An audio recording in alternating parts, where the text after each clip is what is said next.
and just have their business right in that area. You can only go this far if you use whatever.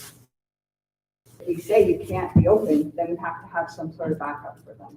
Yeah, and on that, I believe that the proper approach for consideration by the council is that there should be certain phases or incidents, I guess, of positive cases within the community when we do in fact put up a proper checkpoint to ensure that there is a close monitoring of the traffic flow onto the reserve by non-members or non-residents there, so that we can put some type of control over that. But up to that point, I think that retailers have the necessary precautionary measures in place as set down by the province and the feds. Then I think that they should be allowed to be open, but be under the understanding that those non-residents do their business and they leave. They don't hang around or anything like that. They come and go. I have Lyle, then Cody. We had a camera set up at the bridge. We didn't have the best.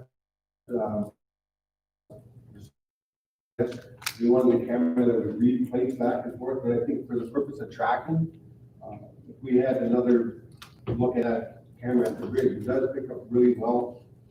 The occupants of the vehicle in the front seat, and does pick up the plates.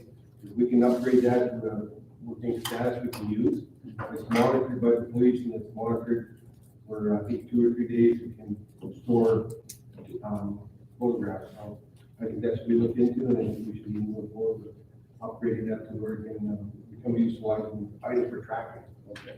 And we can get an updated cost on that? Sure. Cody? Yeah, it's just a little suggestion for, I had this suggestion long ago at the bridge.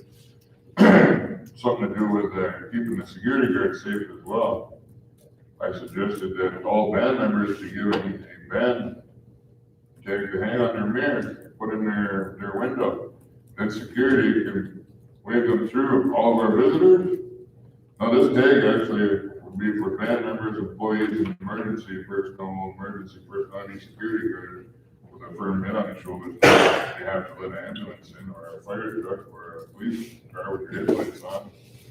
But other than that, visitors, we could log our visitors in, process them, take down their information, give them a visitor's pass, ask them what business they're going to. Then we know what businesses are seeing the majority of the visitors, the most exposure. We can advise those businesses to tighten up their grip on things. We can really maintain things at the bridge. It's just the way we were doing it and the lack of help, I guess, we're getting. We couldn't achieve these things previous. And this would be a professional checkpoint, and it would take stress off band members, like Kyle said, don't like the checkpoints. Well, she's got her band members tag hanging in the window. She wouldn't have to deal with the checkpoint. They would wave her through. Now this would have a harder time monitoring the band members that are, traveling to Mount Pleasant and going all over the map to shop and casinos and all this other stuff. But if we'd have a firmer grip on our visitors, and we'd know at that checkpoint who's leaving the most, who's traveling. We could have an idea, at least, of who could be the pandemic back then. There was amazing suggestions that we had to. So that's one of the suggestions I made previous, and I think now it's time to maybe utilize some of these suggestions. If it gets any worse, we're looking at 1,000 new cases every day in Ontario. And, it's only going to get worse. I did have friends who worked, their security guards, like the professional security guards that worked in Six Nations at the checkpoints. And they were having a hard time because they did have a card system. People were reproducing it and selling it. They did have people at their checkpoints getting shot at. They had people driving past their checkpoints. There's ways that we can minimize that too. We can log it in to their their band number. Yeah, so, We can register there, we can process things differently. mhm. You know, this thing that I brought up wasn't directed towards you, it's for everybody. But, you know, there's security, procedures. And if they were having problems over there, that was a problem of, the way they were doing it. You know, there are certain different ways to do it. Not saying that this is the way we have to go. I think the past Because we system is were- good. You know, we were talking to everybody there. If people coughing on us, we didn't have proper PPE, we were standing in the middle of the road, we were a walking pylon for 24 hours a day. So things like this kind of minimizes that and keeps us safe too, where we don't have to. And if they're duplicating cars, and if you have band members working at that checkpoint, our band members know who's from this island and who's not. We are a different breed, we're not Six Nations, and I keep on stressing this because we keep on getting, kind of similar to reservations up north and other reservations in the area. We are Waco Island, Three Fires Confederacy, we are a proud people around here, we know everybody from our reserve, we know what's going on around I here. guess the only cautionary note that I would have is that, when there's gunfire, I guess, or threats of violence or injury, I think that's consideration for a checkpoint for the police, because they are trained for those particular situations. And I think it's the police that should take the lead in terms of manning a checkpoint, because they are the professionals in terms of how to deal with monitoring and taking down license plates, etc. And they are empowered with the necessary warrant cards, whatever you wish to call it, from the Crown to charge people and to enforce the law for that matter. But if it's necessary to look at some type of a system of deputization or qualified band members to assist with them, I would support that. But I would want some type of criteria or organized approach to this so that it is a lot more thought out than was previously done beforehand at the bridge there, because it seemed to me at some point it was more of a big work program, and anybody was showing up at the site without any type of real background check or necessary qualifications, I guess, to provide that type of service, because you need to have some type of discipline, I guess, and some type of professionalism in that particular area. And yes, they can be band members, and yes, they can recognize who we are, I guess, in terms of their allegiance to the Three Fires, and we can do those things. But my thoughts on that whole matter, that the lead agency from Waffle Island should be our police. Wow. I agree 100%. I think the checkpoint, there was a lack of training in the first place. The members that worked there, a lot of them were sitting there with 2 or 3 guys doing all the responding to cars coming out, talking to people.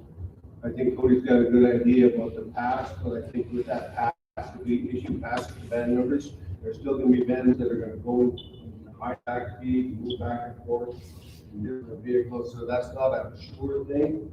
I think the sure thing that our checkpoint people go out and look into the car and talk to the person driving. I think each vehicle should be stopped. Training like that's gotta be done beforehand. I think me and James talked about it one time, and we're still prepared to put something together with the police.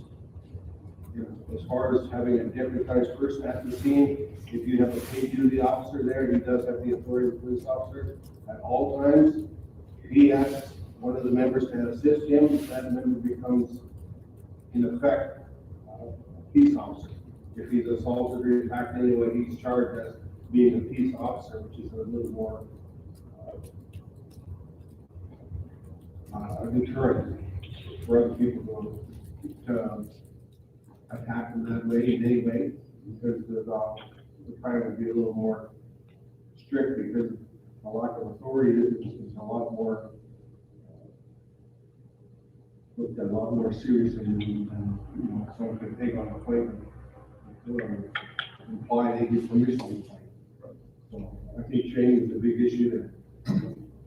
Ron? Yeah, we looked at and talked about it as a council, coding the color system, a card system, and some other things prior when this all started. And so we moved to what we had. And there was no training. So we did hear the concerns because we did go through the checkpoints, a lot of us. And even one day I kind of came across after an incident, actually two incidents. The first one, there was a knife threat towards one of the resource protection guys. And the CK police were there and they didn't do nothing. And they wanted me to go tell this person, a civilian, you know, that they couldn't come on or they should have been whatever, and that person was lit. So they didn't want to listen or adhere to. But anyways, that was one incident, and then another incident was after I pulled up and Cody had already went chasing after somebody, and I followed him because there was nobody backing him up. So I went and followed to see where he was, just to make sure he was okay. I whipped around and as soon as I see he was okay, I got the police over there down the road here and told them what was going on, and they went over there right away. We did hear their complaints. Lee had a couple complaints that brought to chief and council, and some of the former councilors that's here today saw those complaints. And we were bringing them to the admin, to the table. That's what spurred the guard shack that's been built and some other things, but it was a long process. And you know, seeing what was going on is we were aware of some of the stuff, and a good extent we see some of the stuff that was going on back and forth. And so we tried to get things done, although they didn't get done as fast as we'd like. But to make a long story short, there is a problem. There's punks in the truck all the time, people trying to sneak across. And, you know, I think it is about enforcement, but I don't know if it's going to be a hard situation because some people think it's their right to freely travel. And when you talk about Anishinaabe, people always focus just on Walpole, but if we consider ourselves Three Fires, we got a vast territory. That's the saying that, you know, some people might get a bit upset because I'm going into my other part of my homeland, just saying, right? So just things to think about. This is our little jewel right here, so be what you. Lee?